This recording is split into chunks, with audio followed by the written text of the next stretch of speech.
Olá pessoal, tudo bem? Seja bem-vindo à primeira edição do GarçaCast, podcast da MT Soluções. Nosso objetivo aqui é poder trazer para vocês muito conteúdo sobre o nosso mercado como um todo e poder ajudar no dia a dia de você vendedor, ou você que quer vender, ou você que é profissional da área e quer conhecer um pouquinho mais dos bastidores que muitas vezes ninguém te conta. Nessa primeira edição, a gente vai contar um pouquinho sobre a história da MT Soluções. Nunca foi um objetivo meu desde criança, vou ser empreendedor. Também não foi aquilo, empreendi por necessidade. Eu simplesmente decidi empreender porque apareceu a oportunidade. E uma coisa que eu aprendi na minha vida desde garoto cara, abraça a oportunidade que você tem. Eu já fiz muita coisa na vida, já fui vendedor, eu já fui ambulante. Eu vim de uma cidade que chama Guaratinguetá. O logo nosso é uma garça em homenagem à minha cidade, que eu acho que é muito importante a gente sempre ter essa ideia das raízes. Guaratinguetá, em Tupi-Guarani, significa reunião de garças brancas, ou muitas garças brancas. Há uma variação dependendo do ramo linguístico. Apesar do Tupi ser uma língua praticamente extinta, ainda tem essa divergência se é reunião ou se é terra ou se são muitas garças brancas, mas significa que tem muita garça em Guará. Hoje não tem mais, mas antigamente ainda, na minha infância, eu lembro que tinha muitas. Tinha uma avenida lá que você tem muitas garças que se reúnem no final do dia. E é uma forma de homenagear essas raízes. E, bom, desde cedo eu sempre empreendi, eu sempre precisei trabalhar por conta. Hoje se fala muito sobre empreendedorismo, mas até 10 anos atrás essa palavra praticamente não existia no vocabulário. Se falava muito sobre trabalhar por conta ou te vira, que é muito mais comum. E a gente, basicamente, eu comecei trabalhando como camelô, né? Eu vendia santo, imagem de santo, ganhava lá X por dia, mas trabalhava das 5 às 5 praticamente. Das 6 da manhã às 5, dependia do dia. Quem já visitou a Aparecida, eu trabalhava naquela feira, então aquele sol não é tão animador, você ficar embaixo de uma lona, com sol, com chuva. Eu falava, cara, como é que eu posso mudar isso na minha vida? E sempre estudo foi uma coisa muito importante. Então eu fiz um técnico em turismo, eu fiz um técnico em informática, em Aparecida, o turismo foi numa ETEC em Guaratinguetá. E tentei trabalhar com turismo, na área de recreação, eu vi que não era muito a minha praia. Trabalhar em agência, algumas outras coisas também não era algo que de fato se brilhava aos olhos, porque era muito processo e era sempre aquilo, a mesma coisa. A oportunidade que eu tinha era trabalhar em cruzeiro, mas cruzeiro navio mesmo, não a cidade, porque do lado também tem uma cidade que chama Cruzeiro. E fazia muito sentido para mim. Falava, cara, eu vou ter que ficar muito longe da minha família. Muitas vezes trabalhar embarcado você passa um ano fora, então não é algo muito que eu tenho muita vontade. Então, não quero. E aí eu estava aqui em São Paulo e tive a oportunidade, por já fazer algumas coisas na parte de informática e fazer alguma coisa de site, alguma coisa bem básica em programação. Tive a oportunidade de vir para São Paulo e poder, de fato, arrumar um estágio. Minha prima me indicou para a empresa que ela trabalhava, que era a Tivit, e trabalhar num estágio lá, trabalhando com EDI, que são arquivos eletrônicos. Antigamente, as empresas trocavam, em vez de ter muitos portais, a API não era uma coisa tão normal, era uma outra tecnologia, que era SOAP. A gente usava muito essas vans para trocar arquivos entre as empresas. Uma forma segura de você ter uma criptografia de ponta a ponta naquele arquivo. É como se você criasse um túnel e, basicamente, só as duas pontas, de fato, conseguem decifrar. E lá eu conheci cada vez mais empresas de e-commerce e comecei a trabalhar e gostar muito da área. Atendia muita gente mesmo. E tive a oportunidade, quando já estava com 2 anos já quase na empresa, eu tive a oportunidade de receber um convite da Texaco e um convite da Braspag. E aí eu fiz entrevista nos dois e tal, mas Texaco eu teria que ir para o Rio e Braspag, ficaria em São Paulo. Já estava aqui, já estava me habituando, estava construindo já minha vida aqui, optei por ficar aqui. E dentro da Braspag foi a maior pós-graduação, mestrado, doutorado que eu pude ver na minha vida, porque basicamente naquela época, 2009, 2010, a gente atendia basicamente de cada 10 e-commerce no Brasil, nós atendíamos 8. Então, fiz parte do projeto que abriu a Apple Store no Brasil. Eu era key account da Ricardo Eletro, Netshoes, Azul, Dell, mais um monte de e-commerce. E, cara, foi muito legal porque eu pude ver o negócio nascendo. E muitos desses e-commerce, eles saíram de uma única empresa que chamava IdeiasNet, que era um grupo de investimento da qual a Braspac fazia parte. Eu tinha sócios em comuns, que era o Eduardo Pontes e o André Street, que depois vieram fundar até a Stone. E era muito legal porque a gente viu o negócio surgindo. Então não foi nada... alguém me contou, não, de fato a gente estava ali nas operações, a gente via um e-commerce abrindo e 15 dias depois eles estavam lá com 15 mil pedidos no dia, que era algo impensável para aquela época, tá? Agora a gente comemora cerca de, se eu não me engano, 200, a gente tem a projeção de bater 200 bilhões esse ano no digital. Naquela época a gente comemorava 10 bilhões, então assim, era algo muito mais... incipiente do que a gente tem hoje. Você não levava 15 minutos para abrir um e-commerce. Você levava 15 dias, no mínimo. Se você tivesse muito dinheiro e muita gente trabalhando, você levaria esse tempo. Então, ali foi uma escola de o que era possível ser feito. E eu falei, cara, legal, o pagamento é bacana, a programação é legal, mas eu quero fazer algo além disso. O que eu posso oferecer para quem não tem tanto dinheiro assim? E ali eu comecei a madurar algumas ideias, a MT começou a nascendo ali. E aí eu entendia como que a gente de fato conseguiria oferecer uma qualidade que um grande player tinha. Sei lá, a Apple levantava a mão, aparecia 50 fornecedores. Mas vou dar um exemplo de uma loja que tem na minha cidade que até hoje não tem e-commerce, chama Calsul. Se as lojas Calsul, que tem umas 10 unidades, levantarem a mão e falarem, cara, eu quero ter um e-commerce, qual é o peso maior? Óbvio que é da Apple. E aquela rede de lojas ela ficava muito desassistida. Então, a MT começou a surgir com, cara, ninguém está olhando para esse nicho, acho que tem um filão interessante aí, que depois eu vim entender que era o SMB, o Small and Medium Business. Era algo que não se tinha, assim, ninguém se falava, vamos olhar para esses caras, não tinha muitos players, o único player que ainda existe até hoje, são 2 players que tem daquela época mais focados nesse tipo de cliente, a Tray, e a Fast Commerce, que ainda existe, é uma plataforma que já foi grande, hoje ela é bem pequena, que ainda operam.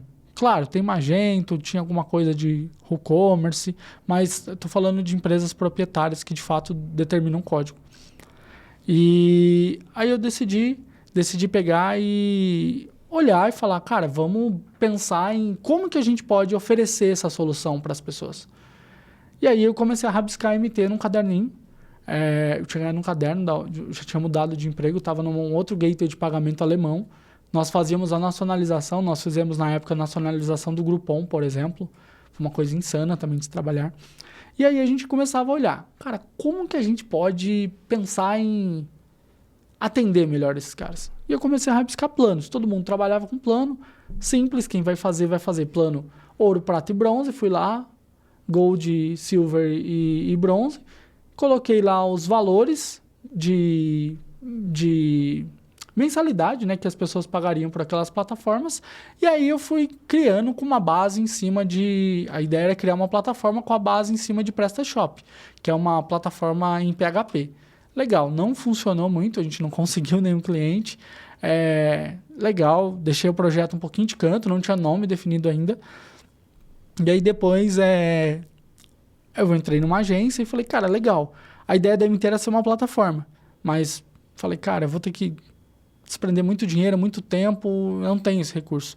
E aí a gente começou a ir trabalhar numa agência, comecei a dar curso, algumas questões nesse caminho. E aí até que eu falei, cara, legal, acho que eu achei a sacada.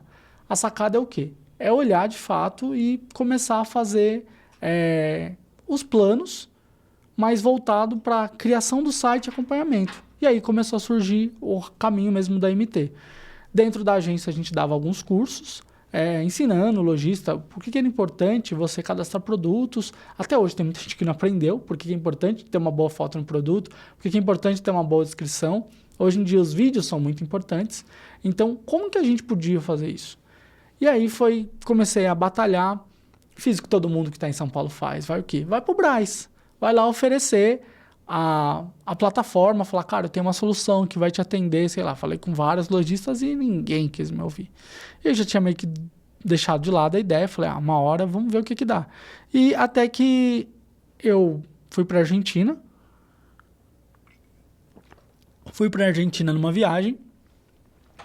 Nessa agência que eu trabalhava, como nós dávamos os cursos, a gente teve a oportunidade de ir para um prêmio lá. A gente tentou prospectar alguns clientes lá. E eu lembro muito bem, perfeitamente, é bem claro. O pessoal tinha ido beber e falou, vamos beber à noite. Eu falei, cara, eu não vou beber nada. Tô injuriado. Falei, não, cara, eu preciso fazer com que o negócio dê certo.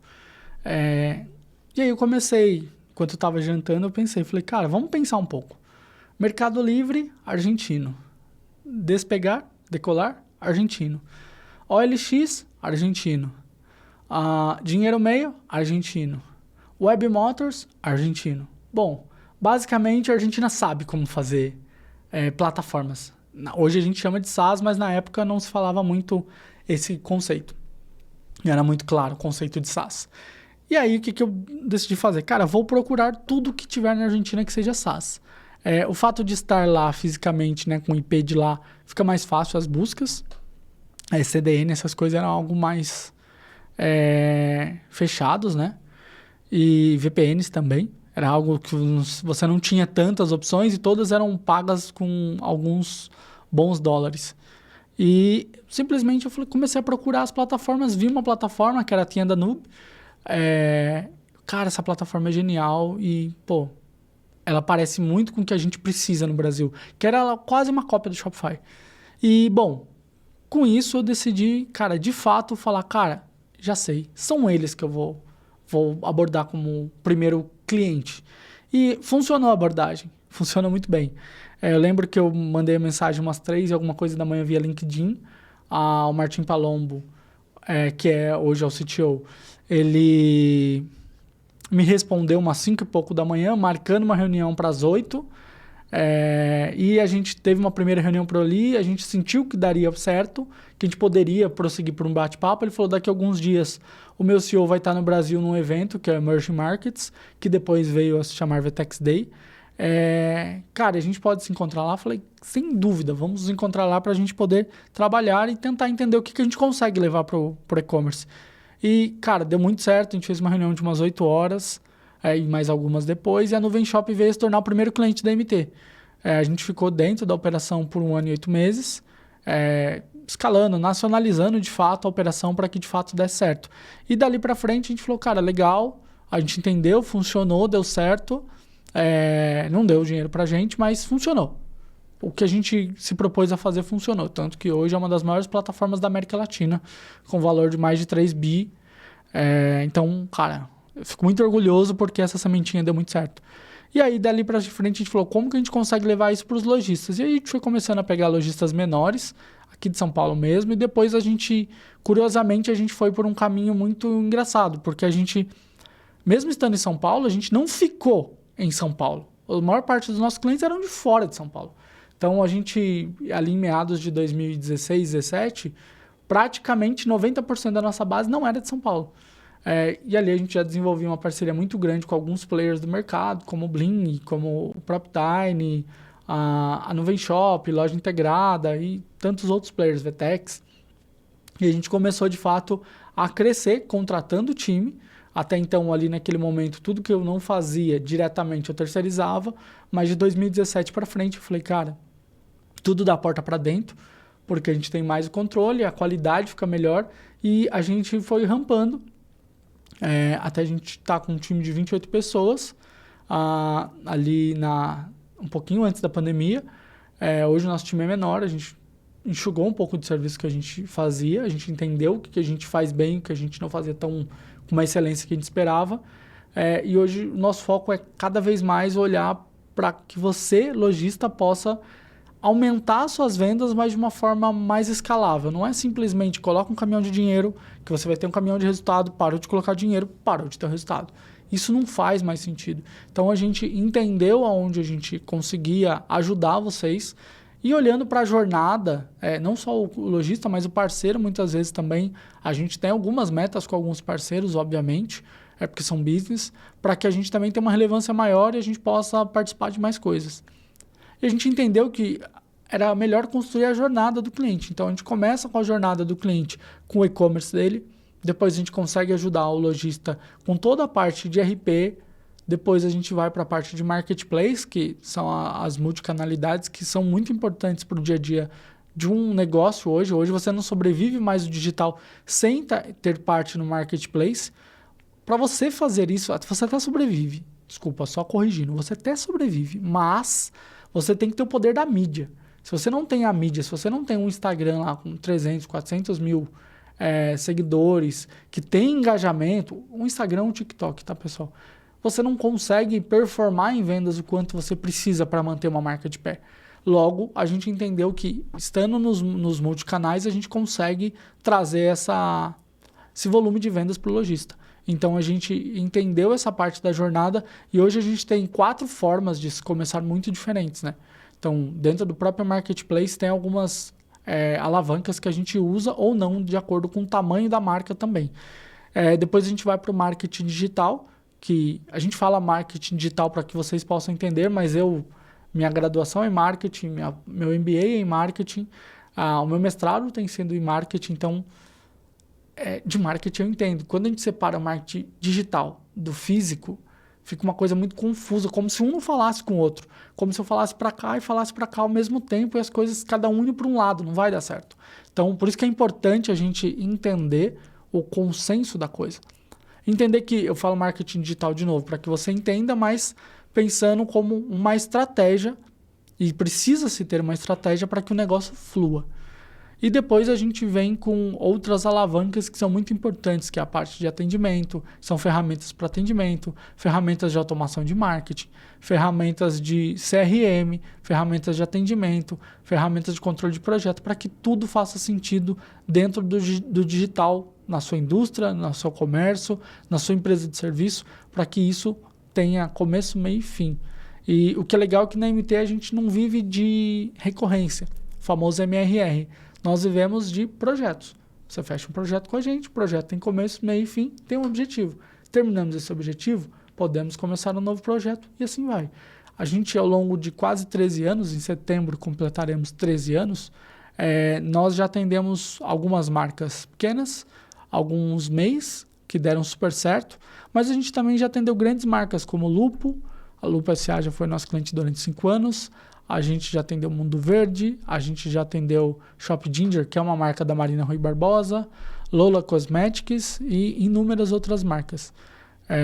Isso para a gente é muito importante, para que você entenda que a gente consegue atender uma marca grande, mas a gente consegue trazer essa mesma expertise da marca grande para a marca pequena.